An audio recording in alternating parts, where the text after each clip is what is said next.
La la la la. Screen peeking. Bop bop bop. Hey everyone, welcome to Screen Peeking, episode 23. I'm Ziggy, this is Nick, my cousin. We got some stuff to talk about today. Some video games, some non-existent video games. We're going to be talking about our main topic of the show today is what we think will define the next generation in terms of features and genre and that sort of thing. Mm-hmm. And we're going to talk about the medium. We finally have played some of that.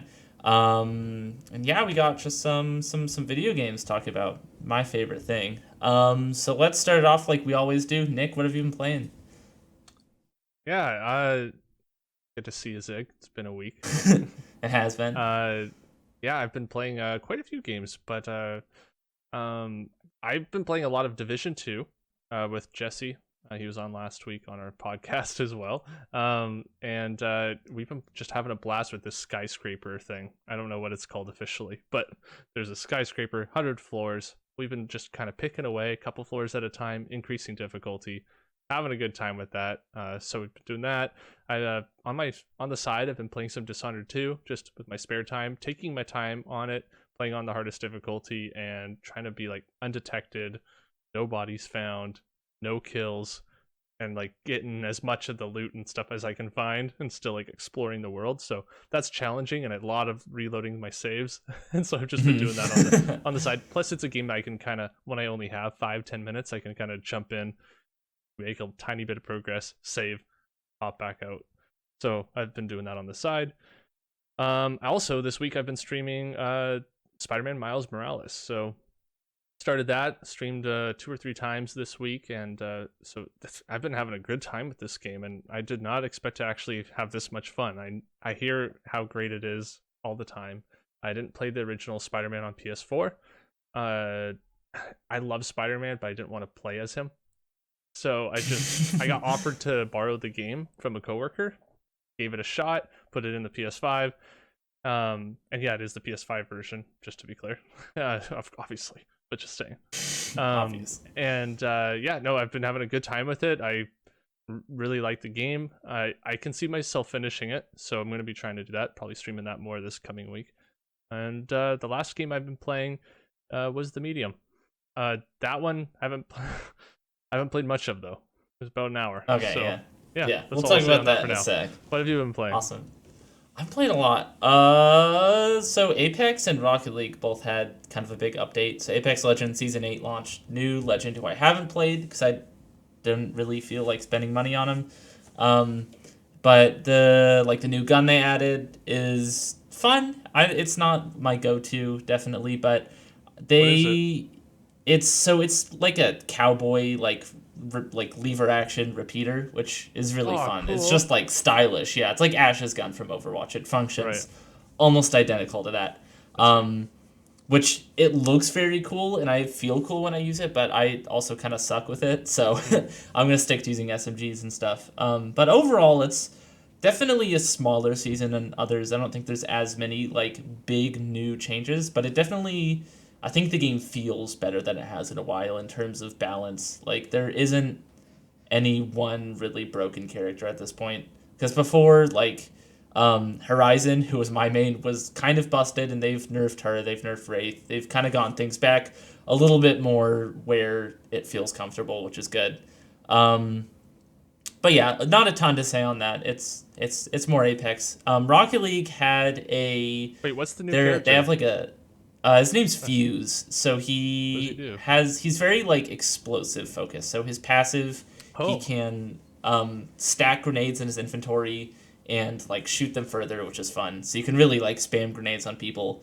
I forget where his tactical is, to be honest. But his ultimate is kind of annoying to play against, but it seems fun, where he launches up this projectile that like rains down sort of a ring of fire, so you can trap people in this like a zone basically and start shooting at them, which is also pretty fun. Yeah, I can see that being annoying to fight. Yeah. The one thing about it though is you can kind of just charge through the fire and like you'll take some damage, but it's not enough to like really really deter you from doing it, which I kind of appreciate. Otherwise, I feel like it would be a little bit too strong. But yeah, a decent season overall. Then Rocket League has a like Super Bowl event going on where they added this weird football mode that I'm not really a fan of. But I tried it out where it's like 4v4, and when you touch the football, it like sits on top of your car, and you have to like, if you like drive it into the goal, it's a touchdown, you get 7 points, or you can like throw it into the goal and then get 3 points.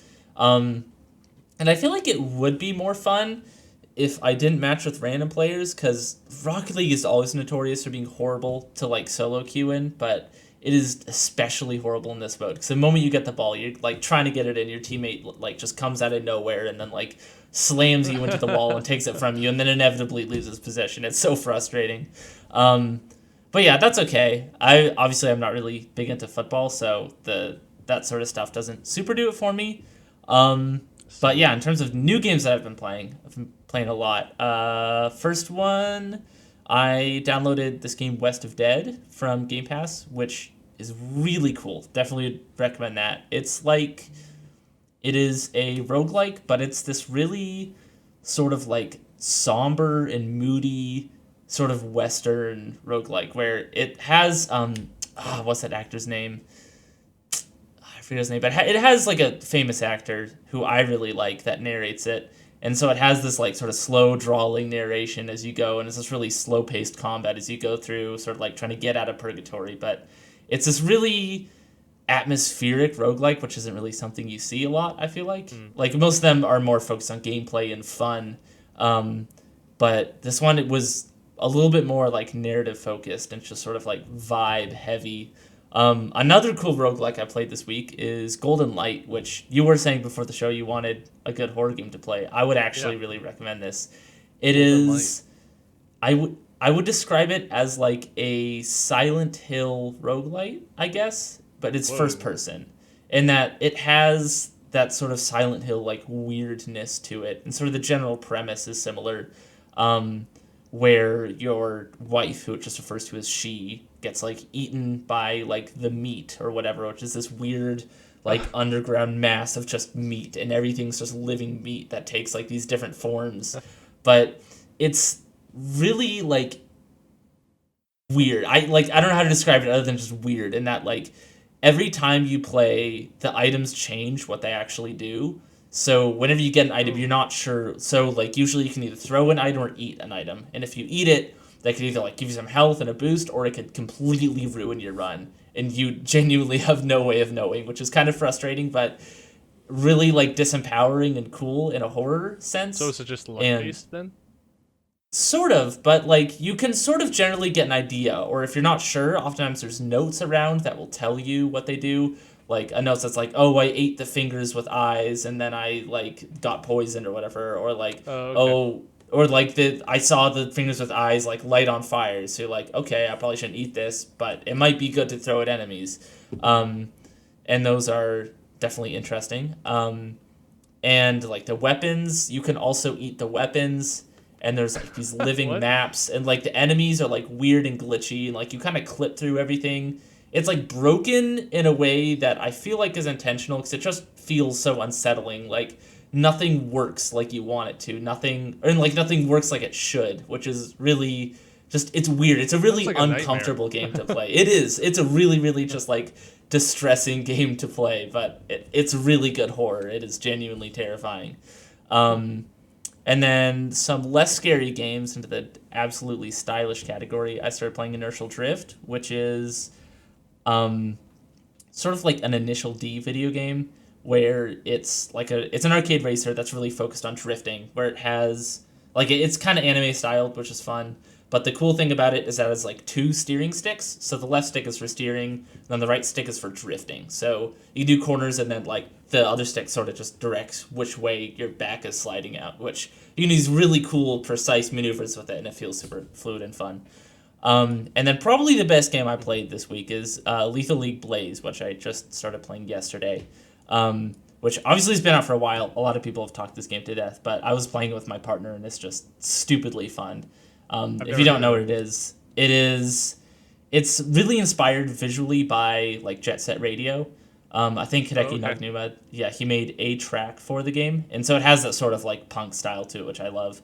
But it plays sort of like a fusion of like tennis and Smash Brothers, where you hit a ball, and then when you trying to hit the other person with the ball, as hard as you can to do as much damage as possible, and then they hit the ball back at you. So you're just sort of like slamming the ball around the ring, and it just keeps going faster and faster until it's just like absolutely insane. But there's a ton of depth to it. Like me and my partner are playing, we're like kind of right at the same skill level right now, which is fun. So Nice. we'd be doing, there's all these like mind games to it where you can sort of like bunt it and just make it like slowly go up in the air and then just like fucking smash it at them, or like do these weird just things where you're just like maneuvering the ball around them, doing all these weird tricks, and it's really fun, and there's like a lot of depth to it that you wouldn't necessarily think from just a game about hitting a ball at the other person. Similar to Smash in the way that like every character plays similarly, but they all have their own quirks that make them unique.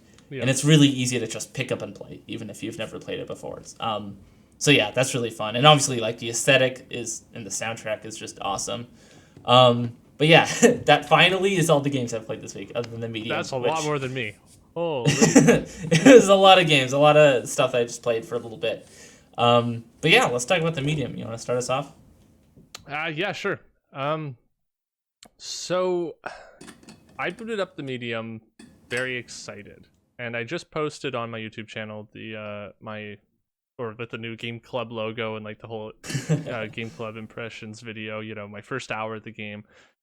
Started out, I think, a mixture of streaming and playing it. It didn't run super well, so that's that's not something I'm holding against it. I had to turn the settings down. That's fine. I think it was just my PC. You know, it used to be great. Now it's not as great. So besides that, jumped right in, excited. Watched the first cutscene, was like, "Ooh, I'm interested. Like, what's going on here?" Kind of giving me a good vibe. I was kind of feeling it. And then the game started. I started walking around, and immediately the camera was like, "No." I was like, "I know I don't like this, but I can push through it." Was my feeling. And then as I played more and more, I started to feel, "No, I don't like this. I hate going one direction. Then suddenly you're going the wrong direction. Like you're like, okay, that object is in front of me. You're pushing forward because your camera's behind your character, and you're pushing forward, and then all of a sudden, the camera's on the other side of the room, and you're now walking away from the object, and you're wondering why. Like, why did it flip completely 180? Why didn't it just do like a 45-degree turn or something like that? You know, sometimes it does, obviously, but there was just a lot of moments like that where I'm thinking I'm going one way, then all of a sudden I'm going the wrong way, and then I go to correct myself, but I'm already in the next room, so then I'm flipping back and forth, and like, I do not like this. Can I just turn my camera? After that, I noticed that I didn't feel like I was playing a game, and I don't know if it was this is a fault of the game, but I was really not feeling it. It could be that I'm just not in the mood for a story focused game, or one where you're just sitting through cutscenes. But I felt like I was sitting, not talking for a very long time, just trying to hear everything that this character was saying, and I didn't find that the splitting the worlds was very impressive. I thought it was going to be like whenever you want. I didn't know it was going to be at specific moments where you like it just splits the world, splits your screen, and you're kind of playing both characters. So I actually didn't find that part cool. I thought I was going to find it cool, but I didn't, and I thought it was just kind of, I don't know. It wasn't very impressive to me. You just walk around, you find there's an electrical box in the real world. Go into the spirit world, get a charge of light, and hold R2 and blast it. Now the door opens. Now you walk through, on to the next thing. You hear your character talk, and then you're just walking slowly, and then you like find out you can run. You hold R2, and instead of running, you do like a fast walk almost, or a jog in one spot. And I don't know, I just felt too slow for me, and I felt very bored and very uninterested. And by the time I got to,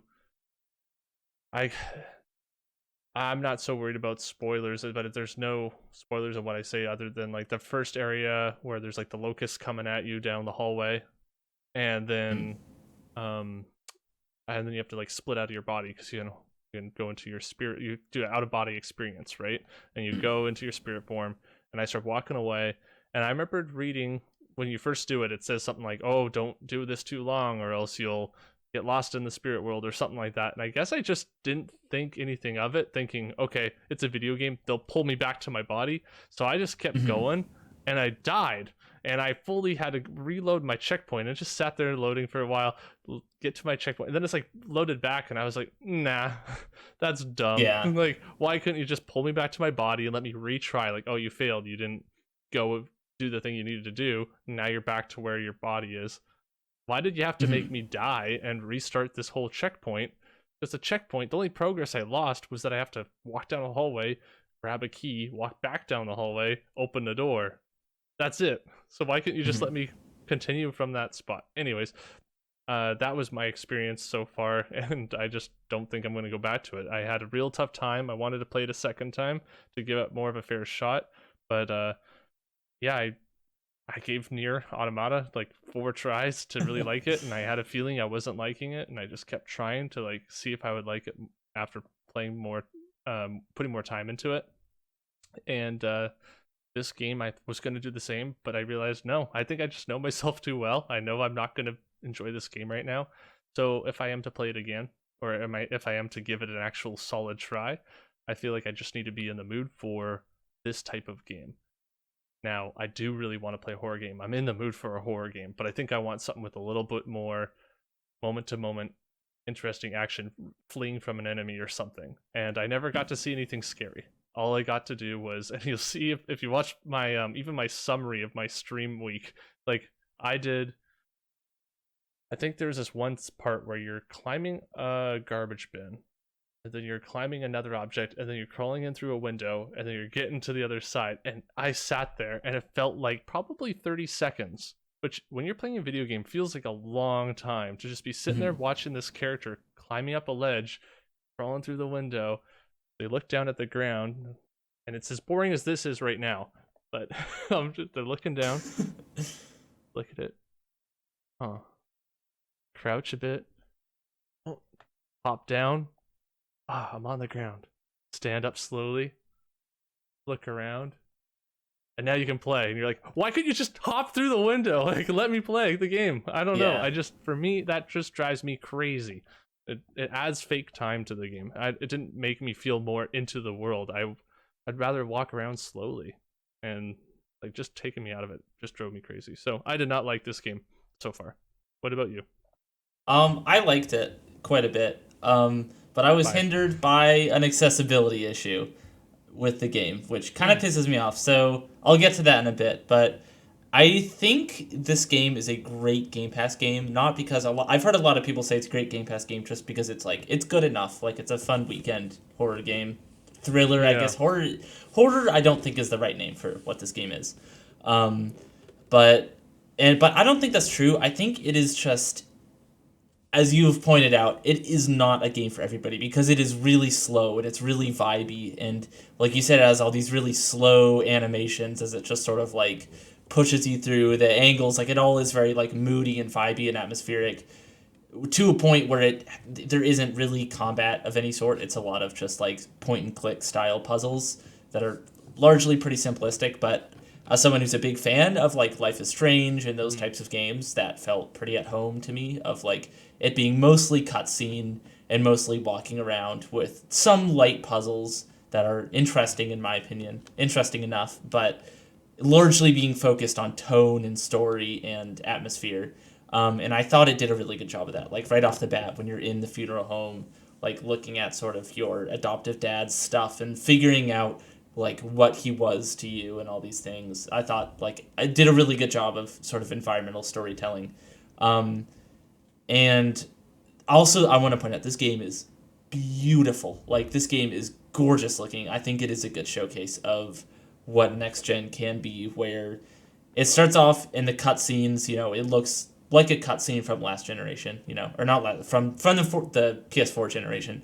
But then it goes into gameplay and it looks exactly the same, which is what was really impressive to me, where there was pretty much no disparity between cutscene and gameplay, and that's impressive for a video game. The ray tracing looks super nice.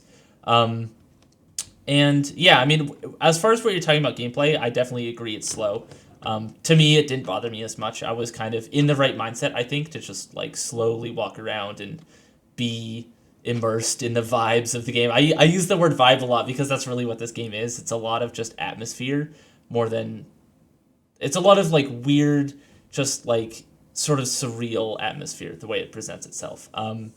And yeah, speaking on that sort of like surreal side of things, the way that the dialogue and like when you're talking to someone, the way that's presented, I think is really interesting because I was playing this also with my partner in the room, and when I was talking like earlier on when it was Marianne talking to Sadness, like the little girl you meet first, they like first thing they said were like, "Oh, this is a stage play," and then I kind of thought about it a sec. I was like, I guess it is. Like it really is. Where the way it's presented of like really exaggerated movements and all the characters be like, oh, I don't know how to describe it. I'm not a theater person. They are. But like the way they talk and the way they move is like a stage play, and I think that's really intentional. Where it has this weird surreal quality to it whenever they're talking that I thought was really neat. But yeah, I mean everything you said I don't think is wrong. I think it just so much of the things you didn't like, I liked for that express purpose. Like that cutscene that you're talking about where she slowly jumps in. I really liked that. Just like slowly sort of pushing me into this environment and letting me immerse myself in it.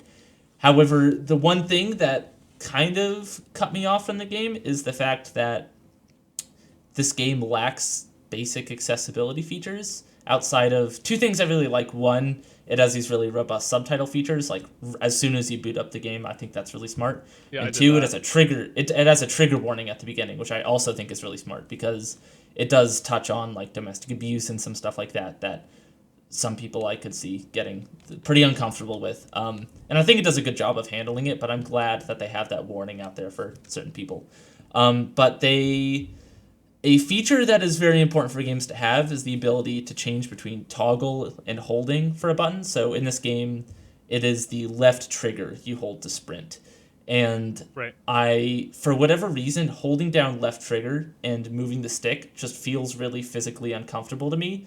And so I looked in the settings to see if I could change it to a toggle because a lot of games have that, but you couldn't. So I mean, I was like, okay, fine, I'll just slowly walk around. Because I had been slowly walking around for the most part anyway, because as I said, I liked having that slow sort of vibey experience. Until it got to the first major, like, scary section where you're running away from a monster that I thought was a really cool scene, except for the fact that you're constantly sprinting. And as that went on, where I'm holding it for, like 10, 20, 30 seconds at a time, and I had to, like, literally, it's like, fuck, I can't take it. And I was, like, holding down the trigger with my other hand and pushing it with my left hand. And I was like, this sucks. Like, I don't want to do this. And so I kind of stopped there. But I'm probably going to go in and then just try to remap my controller to feel more comfortable. But it sucks that they don't have that basic feature because it's putting me off of the game when I am actually quite enjoying it and I want to go back in. But yeah, other than that, I would say I have been enjoying it. But if you are going to play it, definitely be ready for a really slow and gameplay light experience. And I also actually want to touch on the puzzles a bit because as I said, they are sort of like point and click game reminiscent where it's a lot of finding items and combining items and then using that item, which is definitely sort of a more old school style of doing things, but not many games do that these days. So I thought it felt different enough from other modern games that it was interesting to me. And it does some cool things with it where, like, one of my favorite uses of it was you have to find this weird, like, bone razor blade and then cut through this, like, wall of skin, which was just really gross. It was like this thing of human skin, and like, let me tell you, it is disgustingly well animated. Like the way the skin like tears and sort of like wiggles, and it's fucking gross. But it's so like just ties in what I like of sort of the moodiness of it. Of like it's gross, but it's not horrifying. It's just like unsettling. And so another cool puzzle I liked where you're like turning the hands on this clock to sort of like move time back and forward to get it where you want. So you can get certain items at certain times and then use it somewhere else. And has some like storytelling through that too that I really liked. But yeah, it's definitely a simple game in regards to storytelling. It's simple puzzles, just finding items, using items. But if you like games, like Life is Strange or those other things, I think this style of gameplay will feel fairly at home to you, like it did to me. But if those games bored you, this game will bore you like even more because it's those games, but even slower and even more Yeah, just slower. Like the dialogue is slow, the animations are slow, which I can totally see. I don't fault you at all for thinking that that's boring.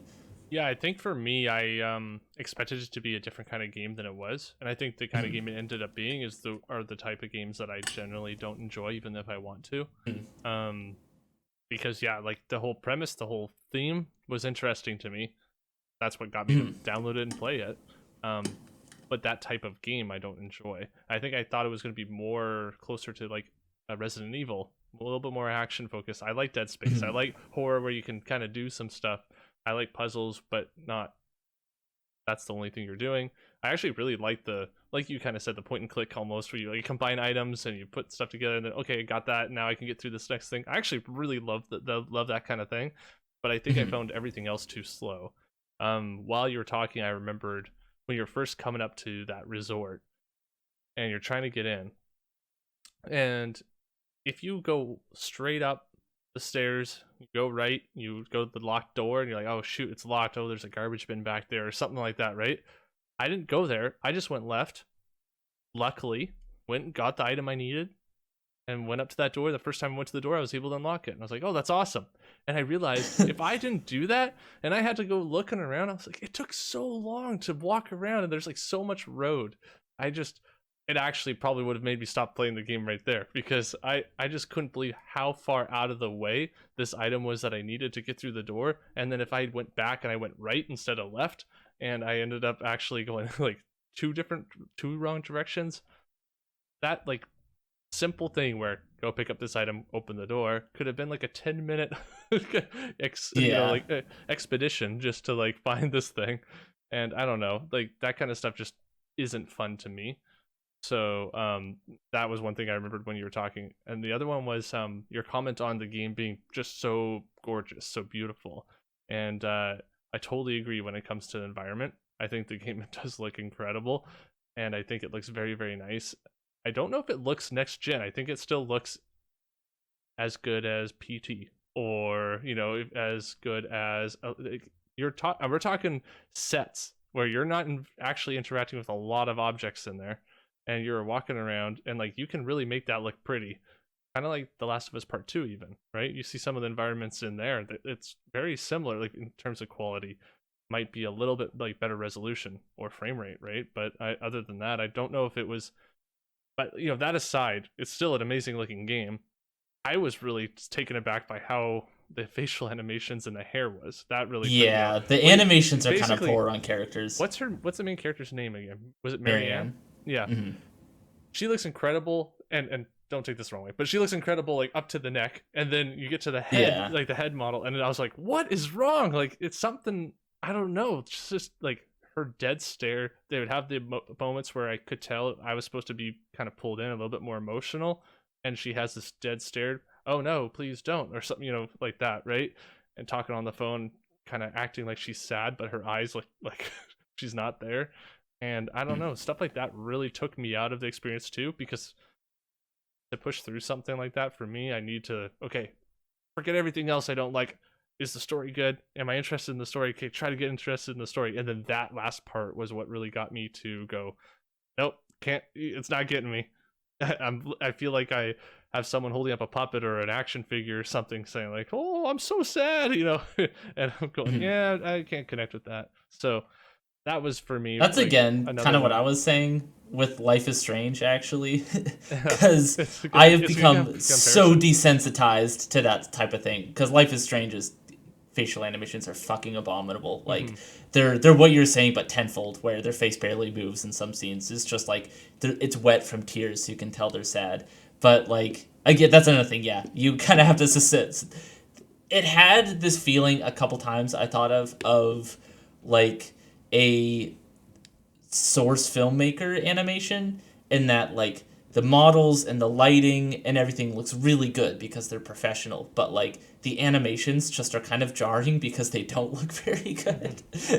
To be totally honest, like the animations are pretty rough in some scenes, and I think Yeah, that's a budgetary thing. Like Bloober totally. is Yeah, a small studio. Yeah. yeah. Like I don't, um I don't want that to come across as like I am just saying like it's it sucks. So like they suck or anything like that. Because yeah.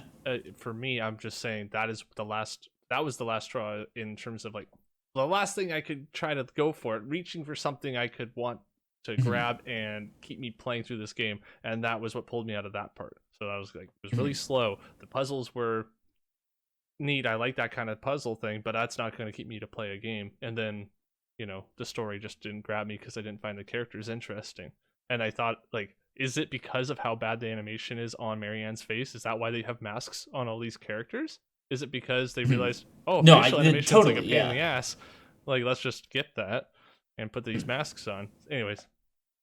But yeah, and I think at the same time it is budgetary, but also I think they could have worked better with that budget. Like, if you don't have $100 million budget, you maybe shouldn't try to go for those like close up, very emotional shots that like The Last of Us has, because The Last of Us can do that. It has a virtually infinite budget to spend on crazy detailed face animations, but facial animations are like human faces are probably the hardest thing to animate out there, other than like simulation stuff like water. But so if you can't do that, don't put the camera right up on her face. Don't. The scene that got me was like when it's a close up of her smoking, where her face obviously looks rough because that's hard, and the smoke looks rough because smoke is really hard to animate, and sort of thing where like you just need to know your restrictions. Like they did a really good job. What you're saying, how most of the ghosts have masks. Like yeah, that's what you should do in that situation because it removes a lot of that technical side of things and it looks great. But with Marianne, they just forgot about that or something because it looks really rough and it didn't have to look rough if they just sort of shuffled things around better in terms of shot types. Add more shadows to the face so you can't see it. yeah. But yeah, I think what you're saying of it looking current gen, I think the thing that pushes it is its lighting because the ray tracing just looks really gorgeous, and that is a very next gen thing. Other than The Last of Us Part 2, I think kind of reaches that same level of lighting, but that's because Naughty Dog is made up of literal wizards. I don't understand how they make traditional lighting look that good. Like, it boggles my mind, but but other than that, I think the environments look crazy good. And I think that's it too. I was just playing Last of Us Part 2 at the same time, like either the day before. I think that would do it. But I did turn ray tracing on and off, Zig, because remember I was saying I had that performance issue. I couldn't tell the difference, and I've been playing with ray tracing on games for over a year now. Like I like going back and forth, seeing what's different and what's the same. And I did it a few times, could not tell what was different. I still felt like the game looked the same with it on and off. I'd have to look at like a Digital Foundry video or something like that. yeah. But yeah, and to me, I feel like The Last of Us Part 2 looks like a next-gen game. Like, similar to the way The Last of Us 1 looks like a PS4 game. Like, it does not look like a PS3 game. There's so many PS4 games that look worse than The Last of Us 1, you know? Totally. But anyways, that aside, general overview of my thoughts on the game, I think it is a great game for the right person. Like, if you're into that sort of slow pace thing, if you're okay with a little bit of jank of like a lower budget game, and really if you like Bloober Team's other games, I think you just like that this. Mm-hmm. Like, in my opinion, this is far and away Bloober's best game they've ever made, and that is a low bar, but I think it really rings true. And that like Bloober games for me traditionally have been like if I've acquired every Bloober Team game I've played for free, and I wouldn't have paid money for any of them up until this, but even this I would not say is a $60, $70 game. I'd say it's probably 40, I think would be good for what it does. But I think other Bloober Team games have been fun for what they are, but I finished Layers of Fear, I didn't finish Blair Witch, and they were fine. Like, they were fun, they were scary, they did the job, but I think this is the first Bloober Team game that actually does more than just like the bare minimum in terms of what a horror game needs to be, because it does actually tell a genuinely really intriguing story and has some interesting and more importantly unique gameplay ideas, which is kind of where Bloober has failed in the past. Is when you play Blair Witch, it feels like any other horror game made in the last 7 years. But this feels like something different. It even feels different from something like Silent Hill, which is really easy to draw comparisons to between the two of them. But also, actually, speaking of Silent Hill, the music in this game, really, really good. Great music. Yep. And it is the Silent Hill composer, so it shouldn't be a big surprise, but yeah, really beautiful sounding. I agree. Do you have any final thoughts? Yeah, my general overview of the game is that yeah, I don't really like it, but that it is something like you said, I can totally see where you come from, and if you are the kind of person that likes that type of a game where it is slower, more story focused, and like I said, I have only played an hour, so take what I said with a grain of salt. I don't think an hour is enough in a video game to really get a handle on a story. Unless it's like a 4-hour game. But you know what I'm saying? Yeah. Like I actually think that I didn't play enough to get a handle on the story, but everything else kind of pulled me out of it, didn't help me enjoy it. So that's just I'm not going to be going back to it. It's my least favorite game of 2021 so far. But there's so many more games out there, and Yeah. I'm excited to see what's next. Awesome. All right, well let's move on to the next topic. So the Mass Effect Legendary Edition trilogy finally got a trailer and an official like big announcement after being leaked and talked about and officially confirmed for like, God, it feels like over a year now. It's been forever. But yeah, so I was impressed in the fact that they're doing more than I thought that they would. I was under the impression it was going to be just an up-res onto modern platforms, but from the trailer, it seems like they're actually going in and trying to modernize some things, but also it seems like the big thing they're doing is focusing on making the trilogy have a little bit more continuity in its gameplay. So mechanics from Mass Effect 3 are in Mass Effect 1, and it feels more like if you're playing through the whole trilogy, it's not as jarring to go from game to game, which I think is really smart. Just for a bit of background, I completed Mass Effect 2. I did not complete Mass Effect 1 or 3, which is sort of a weird order of doing things. But I wouldn't say I have like a super deep lineage with the Mass Effect trilogy, but I've played them and I really enjoyed too. What about you? Yeah, so yeah, full transparency, I've beaten all three. But it's been 12 years at least since I played a Mass Effect game. Yeah. And that is a long ass time. That's longer than you've been alive, Zig. So I mean, right, I am 10 years old. I think back to the games and I go, I know I loved them. I know I had a lot of fun with these, but I haven't played it in so long, and I know that just whatever platform reasons or some reason or another, maybe I was interested in a different game. I've just never put the time into replaying it. So this is actually something I've had my eye on for a while. I've been interested in playing this remaster collection, having all three in one spot, playing it on, say, the PS5. I'll probably play it on PS5 just because I want a game I can play on the console, and that's just perfect for that. I don't need to be streaming it or playing it on the PC. But I really want to play through all three again, and the fact that I do remember that one was very difficult for me to go through because of controls or certain menu options, and or the way that it kind of played was a little bit wonky. And I remember going through that game feeling fine the first time, and then I remember going back to it again over 12 years ago, but I remember like going back to it and thinking, this doesn't feel right, this feels weird now that I've played Mass Effect 2 or 3. The combat feels better in 2. And so I'm excited to, yeah, like you said, that they're all three of them are going to have some more continuity in how they play. That will be fantastic. I'm glad that 4K resolution's a thing. Even if it is just, I think IGN was saying that it's like AI upscaled resolution or for the textures, and I'm like using AI for that, and I'm like, that's kind of cool that they're doing that. I don't know, from the trailer, it looked nice. I'm just happy to play through the game again.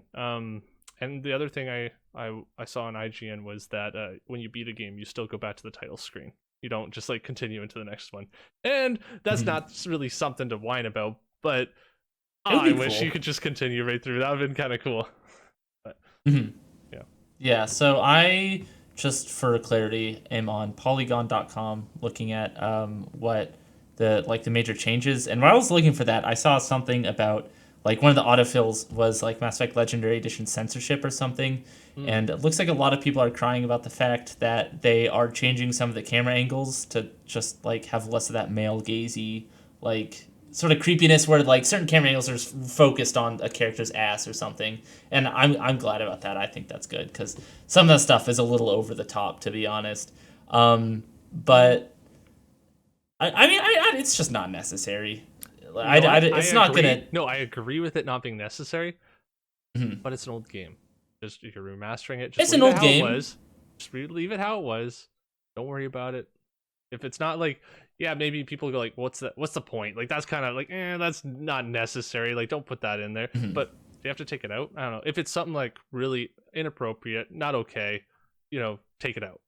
But if it's something more of Mhm. a, I don't know, why do they have to put that in there? Then whatever, just leave it in. Just continue with your life. I'm glad they put in the effort. Yeah. To be honest. I'm glad they're putting an effort into this in general. Like I brought that up because I think it sort of says a lot about this project as a whole, which is actually trying to modernize it, not just porting it forward with like gameplay changes to 1. This is not just a numbered list, which is frustrating to me because I wanted a numbered list.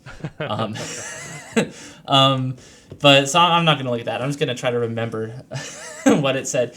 But I remember like I think they're tweaking the controls for the car. I forget what it's called in Mass Effect 1 to make the that feel a little Rover better. or something. Yeah, like the Mako, I think it's called. But that's good. That felt janky as shit when I played it. And just getting rid of some of that gross like 7th generation jank from the game, I think is smart. Like making it feel more like a modern game because Mass Effect going back, especially to Mass Effect 1, it does feel janky. It does feel weird, and there also was all sorts of performance issues on the 360 for that game. But yeah, I think I'm glad that they're putting in that effort. Will I actually play and buy it? Probably not. I think there's just too much to play right now for me to really devote that much time into playing the whole Mass Effect trilogy again, you know? But, I mean, maybe if I have a downtime, maybe I will play it and actually finish, Mass Effect 1 and Mass Effect 3. That could be good, because I never did. Because, yeah, Mass Effect 3, the story didn't really catch me that hard. I was kind of bored by it. And then Mass Effect 1, I played it just too far after its release, and it did feel old and kind of janky by the time I did. Whereas Mass Effect 2 and 3 didn't as much. But I'm glad that they're doing this. I think it's good, and hopefully them giving this much effort on a remaster will mean they put the same level of effort and quality into the new Mass Effect 4 type game Yes, that they're please. releasing. We'll see, but yeah, because I liked Mass Effect. I'm not as much of a devoted fan as many people are, but I do like it. I would very much love to see it come back in a way that feels substantial. Do you have any final comments on this? Yeah, I totally agree. I hope that Mass Effect comes back in a great way. I want something amazing. I love Mass Effect's world, and I don't remember much of it, and that's why I really do want to. I would probably buy the game on sale still. Yeah, Like I'm yeah. not itching to buy it day one, but I am excited to play through all 3 of them again. And like I love being just a total asshole and the dumbest looking character. You make your character like the stupidest looking guy, and just like the weirdest looking face, and you're just going like, "You should just go kill yourself" or something to the NPC. Punching a And- reporter. yeah, like I love making the jerk moves in the game because I'm not like that in real life. So fantasy. Exactly. Yeah, I'm excited to go through it again, and that's all Awesome. I needed from the remaster. Sweet. All right, so now on to the topic of the show, which is Mhm. what will define the next generation. And I was before the show trying to figure out how to describe what I meant by this. And sort of it's like what features and genres and ideas, I guess, will sort of shape how games are developed and played in the PS5 and Xbox 360 generation. And so an example of what I mean Xbox is Series X and S. Series X is what did I say Not the 360? 360. Yeah. It took me That a is second. I don't know why I said that. But like what I mean by that is, the Xbox One, PS4 generation, I feel like was defined kind of by like games as a service games. And I think that the 360 generation was defined by like online multiplayer and like downloadable games and indie games and XBLA and stuff. And so for this new generation, what do you think will be the big thing that sort of defines how we play games and how people make games. What do you think? So, I mean, so many parts to that, right? But initial thoughts on it are okay. PlayStation and Xbox are definitely going to go for something different. So, like, I their totally agree, generations yeah. will be defined differently. But overall, I think it'll be accessibility. I think Mhm. how easy is it to get into a game and play it, and I think Microsoft will totally lead everyone in that. And Mhm. I think the fact that it'll be almost, I don't want to say quantity over quality, because there will be quality games, but I think it's going to be about like opening the floodgates, Mhm. making anyone and everyone able to play any game anywhere at any time. And you're sitting on the toilet, you're playing Halo Infinite. You're have your headset on and you're chatting Mhm. with your buddy in the bathroom.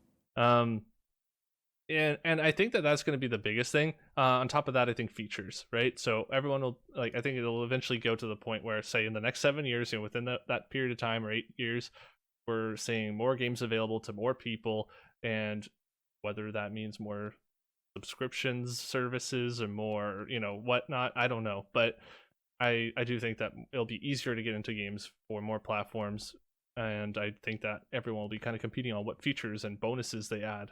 You know, with Mhm. PlayStation, you have your cards on the PS5, right? And you have, I don't care about that, but some people do, and that's great. But you didn't, and then on Xbox, they both have trophies and achievements, and you have your online features. So, what are they going to do to try to like pull people one way or the other?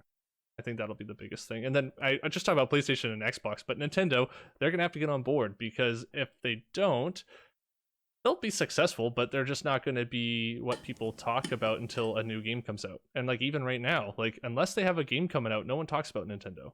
So Nintendo is really interesting. it's a weird Just one. on a side note It's to not me, ever gonna go because away. But no, well, the thing that's so interesting about the Switch right now is that, like you said, yeah, no one really talks about Nintendo at the moment. They're not doing much that's that notable. Yet the Switch is selling like crazy. so Like the good, yeah. Switch had an insane year last year where the Switch was like sold out most of the time still. And like Ring Fit Adventure had that weird second wind where it was sold out everywhere as well. Like they've been having a crazy good year, but yeah, they don't have to do like anything. Mm-hmm. Um, and Nintendo's weird, and they have their man. hands in Lego Um, and a theme park, and like they're gonna be fine. But yeah, when yeah. I'm talking about like what defines the next gaming generation, if Mhm. Nintendo doesn't get on board with what Microsoft is doing, like they're not gonna be the talk of like they're not gonna define the next generation. They will just be Mhm. they'll be successful and they'll be doing their own thing. So just to address that part. Yeah. I think if to sort of bundle it all up into a word, I think accessibility is really good. Where yeah, I mean, in terms of like streaming and things like the Series S, like these lower budget options for consoles, so that people can get in and play all the newest games without spending $500.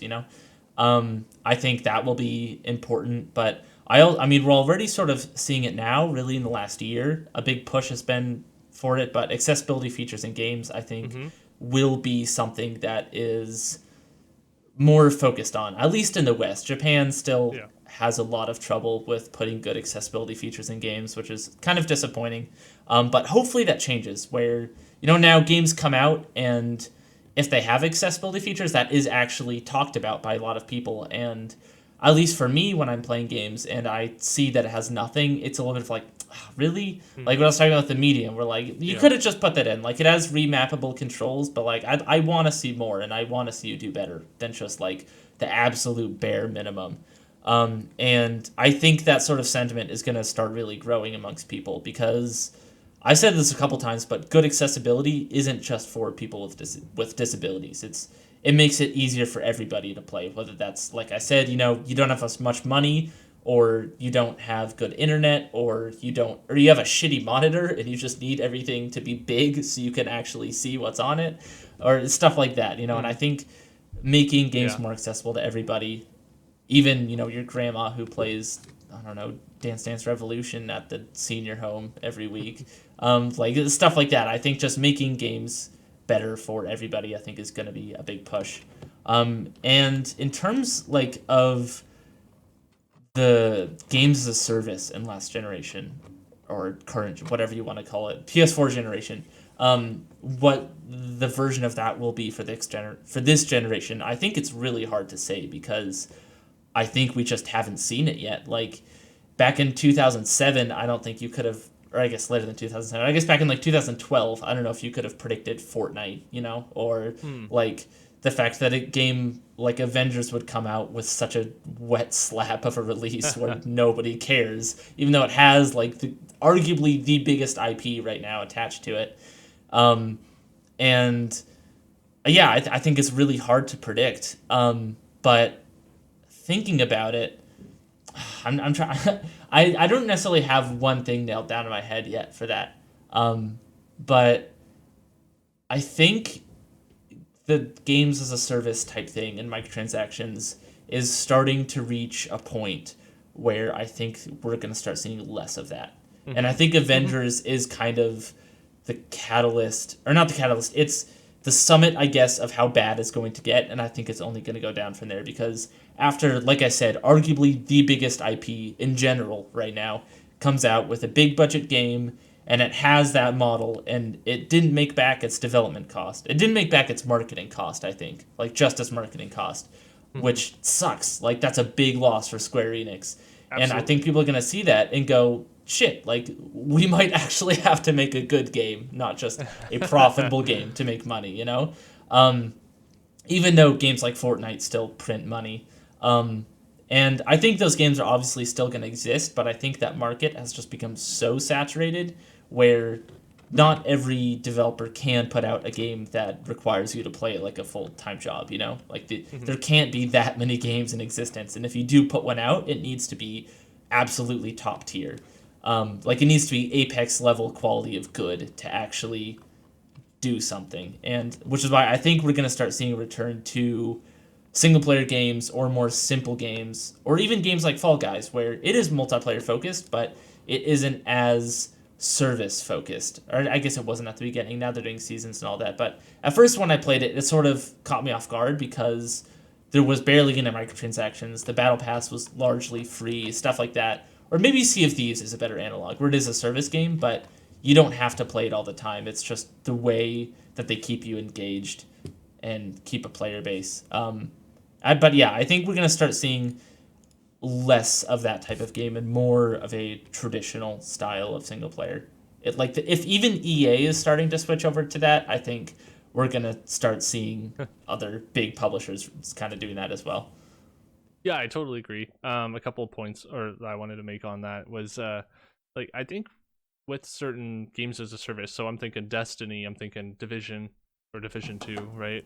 Not so much. I'm not as familiar with Apex's like communication with the community and stuff like that, but with like Division 2 and Destiny, which I'm more familiar with, both of them have to communicate so much because of how many things they have to fix or tweak or balance or change all the time. And that amount of work, like you have to, like the amount of work that would take, I can't even imagine how much work that takes to communicate all that stuff throughout all the people that are working on it, through management, through communications and PR and all that stuff, be able to get that stuff out. And who knows what Avengers was expecting, but clearly their game wasn't great at the start. But I know that even Destiny wasn't great at the start, and you have to be ready to commit for the long haul. And I think that, like you said, a lot of people are going to start dropping off and going, no, that's just not for me. We're not making a game like that. And they might have to do smaller, more, games that they are just, this is a solid gameplay. This is something that's fun. This is something that, you can finish in less than half an hour. Maybe it's like, I get so many names in my head. I want to say the one Among Us, the Last of Us, and I keep saying, like, it's just Among Us, right? But I keep like getting all these names. Anyways, like just like doing a little thing like that, or Fall Guys, right? Like you said, I totally agree with all that. If you're going to do a games as a service, you have to be in it for the long haul, and you have to be ready to like take a ton of flack, and you have to be able to communicate well and not be hurt by other people's opinions and stuff like that. And I just think that that's a tall order, and it takes a special team to be able to handle that kind of thing. And I think part of the thing too is that because, like I said, the market is so saturated, the game has to be not just good. Like Avengers, from what I understand, was a good game. It was a pretty good game when it came out. people liked it, but there was just so many other games like it that if it's not stellar, like if it's not Apex Right. Legends day one level of I wanted to dislike Apex Legends when I downloaded it because I was a big Titanfall fan. I'm like, oh, what the fuck is this? Like, I just want Titanfall 3. I don't want this weird like free to play battle royale. Like, this isn't it. And I downloaded play. Was like, oh shit, this rocks. Like, this is Yeah. really fun. And so you need to have that really really strong first impression to do anything and actually keep a player base going. And obviously that is really hard to have like a stellar game right off the bat. And the other thing I think developers are going to start trending towards in the coming generation, away from that, is I think we're going to start seeing a return to that double A level of game where it isn't the $100 million budget because games are getting so expensive to make to reach that whatever triple A means, to reach like that threshold, of like big. And I think we're gonna start seeing return to like the PS2 era of not every game has to be massive from a big publisher, like Microsoft is already doing this, but I think we're gonna start seeing it more from like Square and Sony and EA and stuff, of games that have a decent budget, but it's a team of like 50 to 100 people rather than like 400 to 800, it's I think that is going to be smart because games are just getting so expensive, like I said. And if a game is not like a mega success, it's a failure in a lot of publishers' eyes. Like, Avengers still sold a lot, but because its budget was so astronomical and its marketing budget was so massive, it didn't recoup those costs, even though it sold so much. And I think if it was a much smaller budget game, it would have done fine. It would have been a quote unquote success. And I think because of that, it's likely we'll see publishers going, okay, like, what if instead of making this game of The Last of Us, what if we make it the medium, if not a little bit less niche, but have this style of thing where like, the animations aren't 100% amazing, they're not like true to life, but it looks good enough, it plays good enough, it has really cool ideas, and it's a great game, but it's not just the top of like graphics and all that sort of thing. And I honestly hope publishers do that because it allows them to take more risks with their game design too, because the medium is fine because it is niche, but it doesn't have to be a mega success because it's lower budget. It can just appeal to people like me who love that slow sort of spooky experience, and it doesn't have to appeal to people to you, like it doesn't have to get that money from you. And so I hope publishers see that, and I hope they realize that that's smart, because I like risky games. I like weird games. But yeah, I think that's my final thing. Yeah. Agree. Awesome. All right. So do you have anything more to say on that? No. Accessibility. That'll be the thing. Awesome. I definitely agree with that. I think accessibility is going to take a big push. Now let's move on to the final segment of the show, which is our 48th favorite game of all time. If you haven't been paying attention, every week this year we're going to go through our top 50 games of all time, our top 50 favorite games of all time, not necessarily the best. So this week is 48, like I said. Nick, why don't you start us off? Okay. My number 48 game is Shovel Knight. Ooh, I like it. I played this game back when I had a Wii U, and I downloaded it from the eShop. Played it both in bed on the tablet, and I played it on the TV, and I just loved that game. Now, I own it on Steam with all the DLCs, and I haven't played any of them. So I'm very much just talking about the base game right now, and I'm excited to go through and play the DLCs. I know I will at some point. I have it installed even right now. But I love that game. It's such a unique take on, like, okay, we got a knight with a shovel. Like, that's creative, that's fun. Then you have the pixelated art that's actually it's done very well and very true to the time that they're going for, and the music as well. Just the music is perfect. I never heard any tracks that I was like tired of after hearing it loop a couple times. I could just have it keep going. I could live the rest of my life with any of those songs and I'd be fine. So love the music, love the art. I don't want to spend too much time on it, but like the way that they do the overworld, you sliding along kind of like Mario, you choose your level. go in, Mm-hmm. try to beat it, and then like there's checkpoints. You could break the checkpoints, so you lose that checkpoint, but you get more money. That was kind of a cool mechanic, I thought. I just dabbled in it a little bit recently, just to kind of refresh my memory. So I only did the first few levels, but yeah, having like ways that you could spend your money to like upgrade your health or your magic, and different spells you can collect. And you have your shovel, which has your your regular dig attack, which is like slicing in front of you almost. And then you have you can dig out your little piles of dirt and get gems from that. And then you have this cool little way where you jump and you stick your shovel down. I guess it's and you just bounce off of enemies, or you bounce off of things. And I don't know, I thought that was great to be able to get to other locations. And they have secret walls and all the little things I like in those games. So yeah, that's my number 48. I really like Shovel Knight. Awesome. I'm so glad Shovel Knight is your game for this week specifically. And yeah, so I guess I'll talk about mine. Yeah, what's yours? Mine is I'll explain that comment later. But my 48 is also probably a shorter one. It's Rocket League, which shouldn't be a surprise that this is on my list. It is lower down on my list though, because it's a game I play a lot, but it's also a game that I often get very frustrated with. And a lot of that is just community focused. But I think Rocket League is the perfect esport. And I also think it is one of the best.